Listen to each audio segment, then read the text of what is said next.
Salut tout le monde, c'est Magie Expliqué, j'espère que vous allez bien. Alors aujourd'hui on se retrouve pour une nouvelle vidéo dans laquelle je vais vous présenter 5 tours de magie à réaliser avec un élastique. Vous allez voir, c'est des tours très visuels et assez simples à réaliser. Donc j'espère que ça va vous plaire et on va tout de suite pouvoir commencer avec le premier tour. Allez, c'est parti!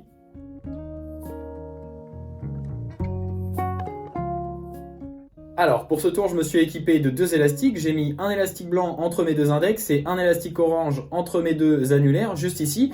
Et le premier objectif de ce tour, ça va donc être d'essayer de lier la première partie de l'élastique blanc avec la première partie de l'élastique orange. Alors comme ça paraît impossible, mais regardez, si je force un peu comme ceci, eh bien, hop, on arrive d'un seul coup à lier les 2 élastiques. Ils sont donc clairement liés, comme vous pouvez le constater ici.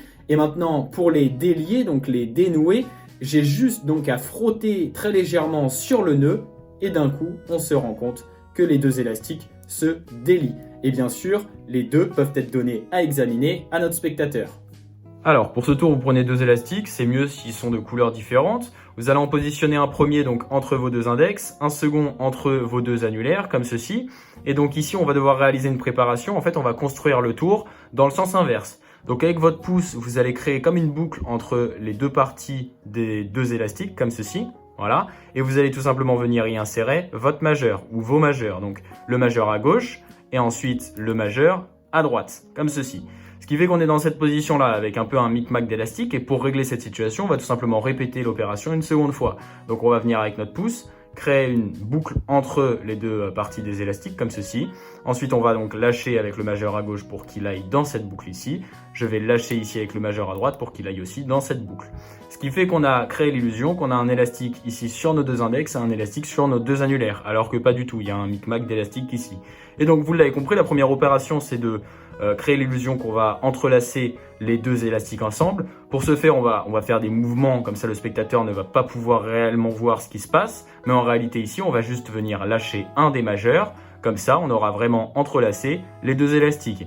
Et donc ensuite, pour réparer plutôt cette situation, on va venir prendre justement avec notre majeur et notre pouce, ça tombe bien car maintenant ils sont libres, le nœud comme ceci, et on va comme frotter dessus, tout ça en faisant quelques petits mouvements. En réalité, on va tout simplement libérer le second majeur, ce qui va avoir pour effet de libérer les 2 élastiques. Et donc tout ça en frottant. Ce qui est bien avec cette prise, c'est qu'on peut aussi aider le majeur à se libérer comme ceci.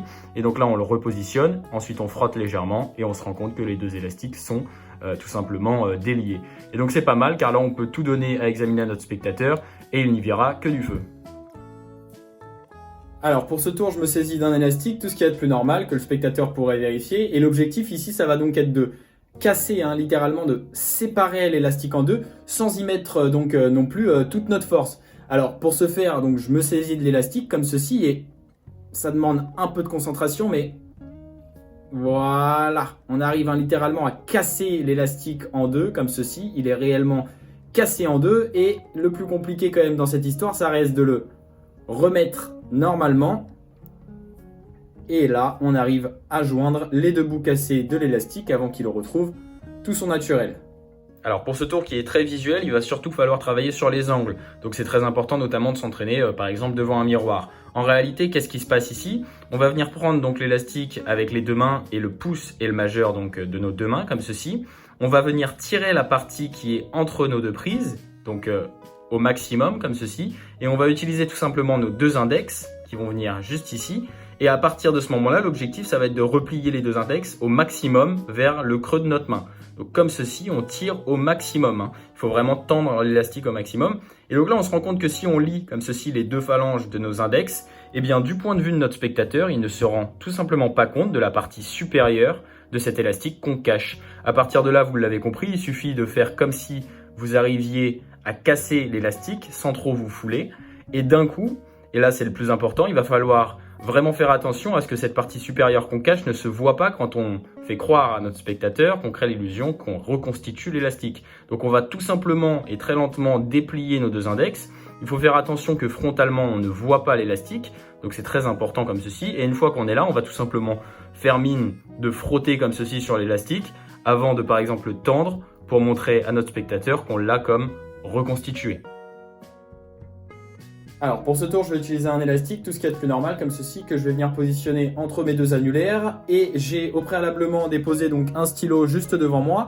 Et vous l'avez sûrement compris, l'objectif de ce tour, ça va donc être de tenter de faire rentrer le stylo à l'intérieur de la boucle de l'élastique. Donc comme ça paraît assez impossible, mais regardez bien, si je compte jusqu'à 3, 1, 2, 3, et hop, d'un coup et d'un seul, le stylo est bien passé à l'intérieur de la boucle de l'élastique. Et bien sûr, tout peut être donné à examiner à notre spectateur. Alors pour ce tour, vous allez devoir faire une petite manipulation avec votre élastique que vous allez positionner comme ceci entre vos deux annulaires et vous allez donc utiliser votre pouce de votre main forte, donc là en l'occurrence moi c'est ma main droite, qui va donc venir à l'intérieur de l'élastique afin de soulever la partie supérieure pour laisser la place comme ceci au majeur de récupérer cette partie supérieure afin de la replier tout simplement vers l'intérieur. Donc c'est un mouvement qui prend une seconde et demie à se faire. Donc on est là, on rentre le pouce, on soulève la partie supérieure, avec le majeur, on la tire et on rentre vers l'intérieur. Ici, on se rend compte que du point de vue de notre spectateur, il pourra tout à fait croire que l'élastique est entre nos deux annulaires. Donc à partir de ce moment, on vient récupérer tout simplement le stylo avec la main qui a réalisé la manipulation. C'est très important que le stylo soit là, car en fait, quand on va ouvrir le majeur, tout l'élastique va partir et donc va tout de suite comprendre le stylo à l'intérieur de la boucle de l'élastique.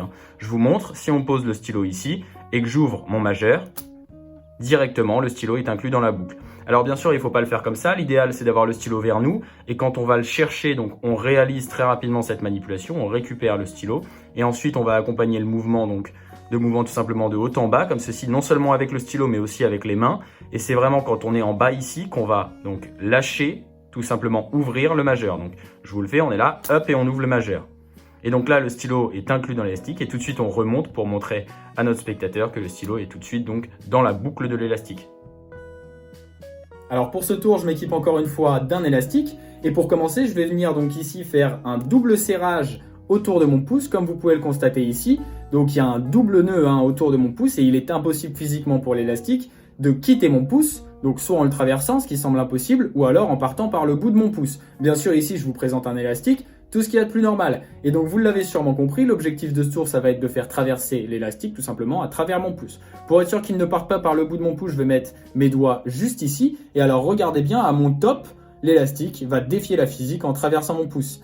1, 2, 3, top. Et d'un coup, l'élastique a tout simplement traversé mon pouce. Alors pour ce tour, comme vous l'avez deviné, on a encore besoin d'un élastique et on va venir donc le positionner comme ceci sur notre main faible autour de tous les doigts et donc on va prendre cette partie-là donc qui est située entre mon pouce et mon auriculaire et comme ça donc avec ma main forte, je vais venir avec mon pouce, rentrer mon pouce comme ceci par-dessous et donc à l'intérieur tirer cette partie-là de l'élastique. Et donc ici, on va donc entamer une rotation, on va pivoter finalement donc comme ceci. C'est très important de le faire donc exactement comme moi, on pivote afin de créer donc une boucle autour de mon pouce. Et donc là, on se rend compte qu'il y a une partie qui se présente à mon index que je vais venir récupérer comme ceci, plier complètement mon index avant donc de repivoter exactement dans l'autre sens, c'est-à-dire comme ça. Et donc là, on se rend compte que si je rentre mon pouce ici et que je tire suffisamment sur l'élastique tout en lâchant mon index, j'aurais créé une sorte de boucle ici. Et donc en réalité, là, mon pouce n'est pas du tout compris dans l'élastique. Si je libère assez, donc suffisamment la pression pour que cette boucle puisse se libérer, eh bien tout l'élastique va partir de mon pouce. Aussi simple que ça. Et donc l'astuce, c'est au début de ce tour, eh bien montrer en réalité à notre spectateur le vrai serrage autour de notre pouce. C'est-à-dire que cette fois-ci, au lieu de rentrer par l'intérieur, on va rentrer par l'extérieur, comme ceci. On va pivoter le pouce une fois, deux fois. Et là, on se rend compte qu'on a le vrai serrage. En l'occurrence, ici, on n'a pas de boucle. Là, c'est impossible pour l'élastique de quitter notre pouce. Et donc, une fois qu'on a fait ça, on le retire. On dit vraiment à notre spectateur, bah, c'est un élastique normal. Et en réalité, on va lui faire croire qu'on va refaire le même mouvement, sauf que pas du tout. Cette fois-ci, on fait le vrai mouvement. On passe par l'intérieur comme ceci, on tire. On va donc pivoter comme ceci une première fois. Ensuite, avec l'index, on chope cette partie-là qui se présente à lui et on repivote dans l'autre sens. Et donc là, on rentre notre pouce dans la boucle. Si on met de la pression, on libère notre index, on a cette boucle qui vient de se créer. Bien sûr, il faut la cacher, donc l'idéal, c'est de mettre notre main comme ça. Et on utilise pour excuse que comme ça, l'élastique ne pourra pas partir par le bout de mon pouce. En réalité, ici, si je me rapproche en écartant au maximum l'élastique, eh bien, on va se rendre compte qu'il va traverser tout simplement mon pouce. Alors pour ce tour, je vais utiliser un petit élastique rouge comme ceci. Et donc, c'est parfait car il a la taille idéale pour venir se mettre entre mon index et mon majeur comme ceci. Et dans un premier temps, on veut s'assurer que cet élastique ne puisse pas partir. Donc je vais venir récupérer un élastique de sécurité que je vais entrelacer entre mon index, mon majeur, mon annulaire et mon auriculaire comme ceci. Et de la manière suivante, on est bel et bien sûr donc que mon élastique rouge ne peut tout simplement pas quitter mon index et mon majeur. Et donc une fois qu'on est bel et bien comme ceci, donc dans cette position avec l'élastique rouge entre mon index et mon majeur et le second élastique de sécurité qui empêche tout simplement toute sortie de cet élastique, eh bien regardez, ça ne va pas empêcher mon élastique de se téléporter. Je vais bouger rapidement ma main 3 fois, 1, 2, 3, et d'un coup l'élastique rouge a sauté de mon index et de mon majeur vers mon annulaire et mon auriculaire. Alors qu'on est bien d'accord, il y avait l'élastique de sécurité et que même maintenant dans cette position, cet élastique rouge ne peut toujours pas sortir. Voilà. Alors pour ce tour, ça utilise un principe très simple que je vais vous montrer tout de suite. Donc on va positionner un élastique entre notre index et notre majeur par exemple, et donc on va le montrer à notre spectateur. On va donc utiliser l'autre main comme ceci pour le tourner autour et on va profiter du fait que l'élastique est tourné vers nous pour justement plier notre main et rentrer toute notre main à l'intérieur de cet élastique. Ce qui fait qu'on est donc dans cette configuration là. Et donc là on se rend compte que si j'ouvre ma main, eh bien l'élastique va instantanément donc sauter de la partie droite vers la partie gauche, comme ceci. Voilà, il était ici et maintenant il est ici. On peut bien sûr le faire dans le sens inverse, il n'y a pas de problème. On ouvre et il saute encore une fois là où il était. Et donc vous vous rendez bien compte ici que l'élastique de sécurité ne sert pas à grand chose à part à créer une diversion, ce qui est très important. Car en réalité, même avec cet élastique-là, l'élastique peut très bien passer à droite et c'est exactement ce qu'il fait pour rejoindre les deux doigts ici à gauche. Et donc je vous le fais dans l'autre sens par exemple, une fois avoir installé cet élastique-là pour créer cette diversion, on va donc discrètement positionner l'élastique et fermer toute notre main dessus. Si on ouvre, l'élastique, encore une fois, saute. Aussi simple que ça. Voilà, c'est la fin de cette vidéo. J'espère vraiment qu'elle vous aura plu, que le format aussi. Si vous avez aimé cette vidéo ou alors que vous avez des questions ou des difficultés sur certains tours, n'hésitez pas à me le dire dans les commentaires. Je me ferai un plaisir de vous répondre. Et sinon, moi, je vous dis à la prochaine pour une nouvelle vidéo. Allez, salut!